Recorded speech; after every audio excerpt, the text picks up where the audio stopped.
What's up, YouTube? This is Too Raw for TVs. Before I get into this video, I want to give a big shout out to the brother Aram for showing love to the channel with yet another donation to the channel. I salute you. Much respect. Okay, so I've talked about this series from different angles before. This rivalry between the Knicks and the Lakers. People forget that there was once a rivalry between the Knicks and the Lakers in the early 1970s. I've mentioned when Wilt Chamberlain, we called him a loser, but people forget that Wilt had to contend with not one, but two super teams during his time as a player. The Boston Celtics and the New York Knicks. The New York Knicks had 5 Hall of Famers. At one point, 6 Hall of Famers on the team. That being Willis Reed, the late Willis Reed, the late Dave DeBusschere, Bill Bradley, Earl the Pearl Monroe, Walt, Clyde, Frazier, and they had Jerry Lucas. I believe he was coming off the bench. So 6 bona fide Hall of Famers, not international Hall of Famers like a Kukoc. No, NBA Hall of Famers. And hell, Dick Barnett was damn near a Hall of Famer himself. So, in some ways, you can even argue that even though the Knicks weren't as deep as the Celtics, they were even more talent-laden in their starting lineup than the Boston Celtics. So, I'm not trying to give Will all these excuses, but I damn sure think a lot of the criticism he gets is way overblown. But going back into this series, the 1970 NBA Finals between the Los Angeles Lakers and the New York Knicks. Well, this Knicks team is the best team. It's considered the best team in Knicks history. They won 60 games that year. They started off the season 23-1. At the time, it was the best 24-game start in NBA history. It was only bested by the 2015-16 Golden State Warriors. But this team tied only with the 1993 Knicks for the best record in franchise history. And they rolled to the playoffs. I think they beat there were fewer rounds back then. I think they beat the Bullets in the opening round, the then Washington Bullets, or it might even been the Capitol Bullets. Or they may have been, no, I take that back. I think they were the Baltimore Bullets then. They were the Baltimore Bullets. So they beat the Baltimore Bullets in the first round. And then, I think in the conference final, because there were no 3 rounds back then in the finals. I think it was 2 rounds. Then they beat I think it was the Milwaukee Bucks. And then they went on to play the Lakers in the finals. The Lakers, on the other hand, only went 46-36 that year. Now, that sounds pretty low, but a lot of that had to do with the injury to Wilt Chamberlain, all right? Earlier in that season, under head coach Joe Mulaney, because the head coach the year before was Coach Butch Van Bredekoff, I think it was his name. He resigned, I think it was, after the 1969 NBA Finals. He's the one that would not let Wilt Chamberlain back in the game after Wilt came out with the injury. He was heavily criticized for that. That was a series that many people felt like they should have won. That was Bill Russell's last game, at Game 7 when it happened. And he was out of there. And the next coach was Joe Mulaney. But anyway, Wilt Chamberlain was heavily featured at the beginning of the 1969-1970 team. He was, matter of fact, I believe he was leading the league in scoring when he suffered the rupture of the patellar tendon in his right knee. This is the same injury that basically ended the career of Andre Roberson, that played for the Oklahoma City Thunder. He never was able to come back from that injury. So, of course, we're talking about something that happened back in 1969. So this was seen at the time as a career-ending injury for Wilt Chamberlain. But Wilt Chamberlain, being the physical specimen that he was, being a guy that was such a competitor, despite the fact people don't look at him as that. He was a competitor. He was able to come back from that injury in a span of just 5 months. A lot of it had to do with his ability to play volleyball. He was able to strengthen that. First, he was able to have the surgery, I believe, and he was able to recover and strengthen that leg in an accelerated manner because of his volleyball activities. Part of it was, at least. He was able to come back in record time. But he never got the respect that other athletes did for coming back from injury. I'll get to that in a moment. So for the season, Wilt averaged 27.3 points, 18.4 rebounds, and 4.1 assists. But much was made of the fact that for the first time, Wilt did not average 20 rebounds a game, and much was made of the fact that because he didn't qualify, for the first time in probably his career, damn near, Wilt Chamberlain did not lead the league in rebounding. It was Elvin Hayes. So the Lakers, in the playoffs, defeated the Phoenix Suns in a 7-game series. Now, what's interesting about that is that Phoenix was a relatively new franchise, and they were able to push the Lakers to 7 games. But in the next round, they were able to sweep the Atlanta Hawks, and then they were able to play the New York Knicks. Now, this was a very fun series. A very, very fun series. The first game of the series, of course, was Willis Reed. Willis Reed dominated that performance. The Knicks won 124-112. Willis Reed scored 37 points. In game 2, Wilt Chamberlain came back. Now, remember now, this is a post-injury Wilt, who was no longer the first option in the offense. So this was not the same Wilt Chamberlain was putting up 40, 50 points. This ain't the same guy. But he still was very effective. He also wasn't the same on defense because of that knee. Wasn't able to move with the same speed that he once did. But this will put up game 2, 19 points, 24 rebounds, and blocked Willis Reed's shot in the final seconds, leading to Lakers to escape with a 105-103 victory. So the series was tied at 2.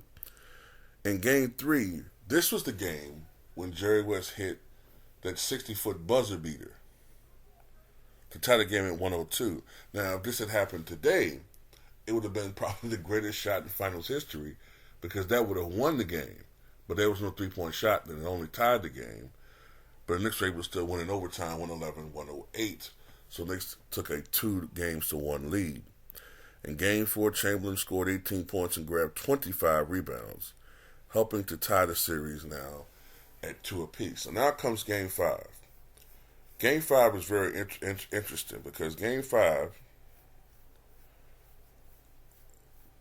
is the game where Willis Reed suffers that terrible, gruesome injury where he tears the thigh muscle in his leg. I forgot which one it was, but he tears the thigh muscle. Now, you would think with this injury that Wilt Chamberlain would have taken over the ball game, or at least Jerry West, or a combination of the two, right? But that didn't happen. There was a rally effect that happened. Sometimes this happens when your captain goes down. You know what I'm saying? When your best player goes down, there's a temporary rally around. I don't want to equate with politics or patriotism, but a rally around the flag effect, where everybody on the other team was hyped up, and they feel like they had to come out and play hard. So the Knicks, an all-time great Knicks team, in that particular game, in the second half, they took over defensively, especially. They swarmed Chamberlain. They swarmed Jerry West. They could not get shots off. And the Knicks, who were trailing by like 9 or 10 points when that injury occurred to Willis Reed, were able to come back and win that game 107-100. That would prove to be the pivotal game in this series. Because had the Lakers won that game, they would have wrapped things up in Game 6. But they went down 3-2. The rally effect in Game 5, one of the great comebacks in NBA Finals history, did not carry over to Game 6. Reality set in. Pre-game planning was set in. Chamberlain dominated in a way that he hadn't since the year before. In Game 6, with the series on the line, Chamberlain came out and connected on 20 of 27 shots, despite not being the player that he once was, despite only playing really on one good leg. 20 of 27 shots, 45 points, 27 rebounds, and nearly single-handedly carrying the Lakers to a 135-113 Lakers win. So the series tied at 3 apiece. So now the move with the New York Knicks is kind of gloomy. It's pretty gloomy because there expected to be no Willis Reed. I mean, you don't just come back from a torn thigh muscle with a couple of days of rest. It just doesn't happen. So the crowd was pretty much becoming resigned to the fact they think that the Lakers are going to win this series. And it's a shame because, remember, Willis Reed was the MVP. He was the league MVP. So, they're like, man, this is messed up, man. Our season is going to end because of an injury. It's not fair. So then comes Game 7.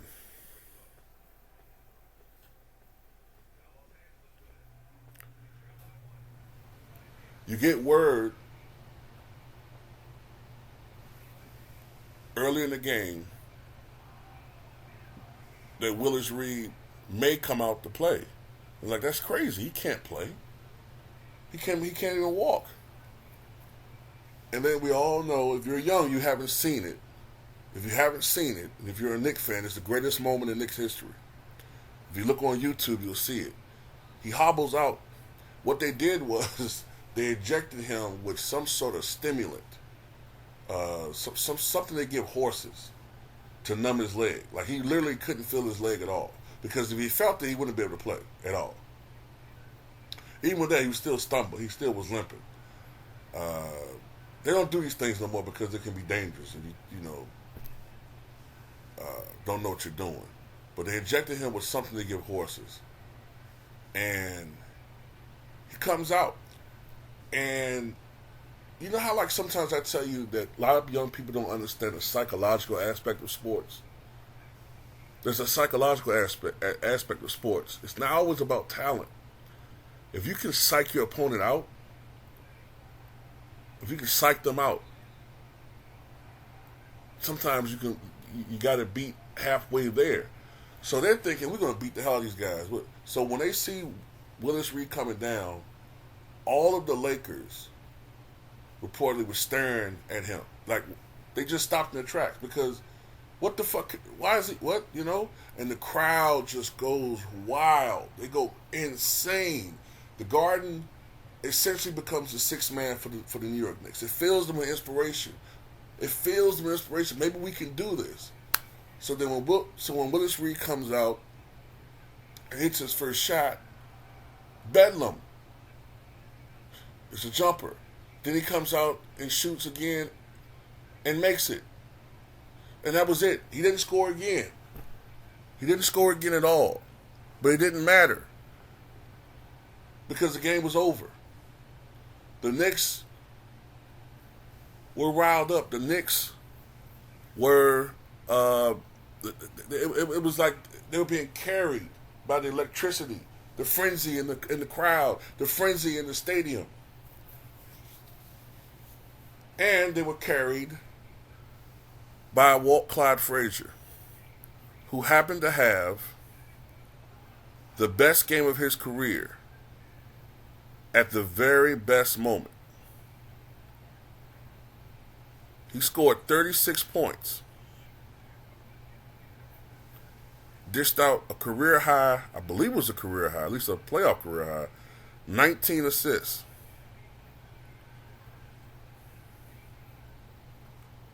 Even though they didn't officially count steals back then, those who watched the game credited him with 7 steals and 7 rebounds. He was 12 of 17 from the floor, 12 of 12 from the free throw line.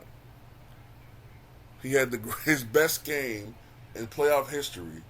He came at the right moment, at the right time, as opposed to what happened 24 years later, when John Starks in a Game 7 had the worst game of his career at the worst time.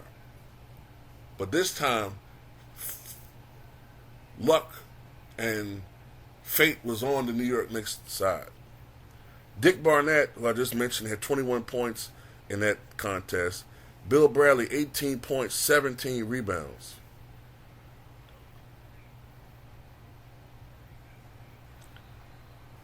Bill Bradley, 17 points, 4 rebounds. Dave DeBusschere, 18 points, 17 rebounds. And that's all she wrote. The Knicks were up by 27 points at halftime, and they cruised to a 113-99 victory. And that's when the legend of Walt Clyde Frazier came to pass. Because it seemed like whenever they needed a big game from him, he was out there. He was always cool. You know, he never seemed to get flat or flustered. He never seemed to sweat like George Gervin. He was just the epitome of cool.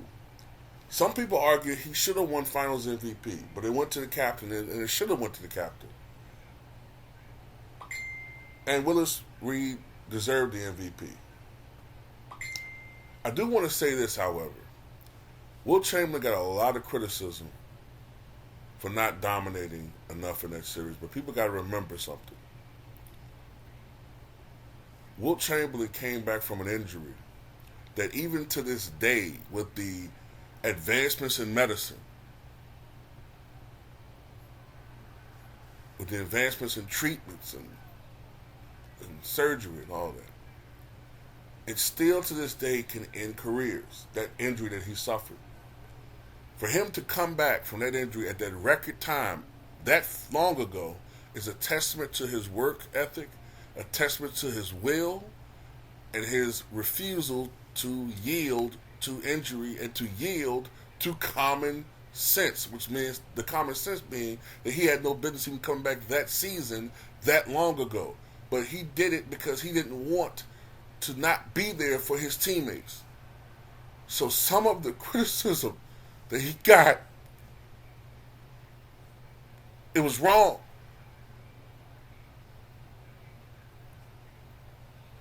It was wrong because he was never the same player after that. He was never the same player.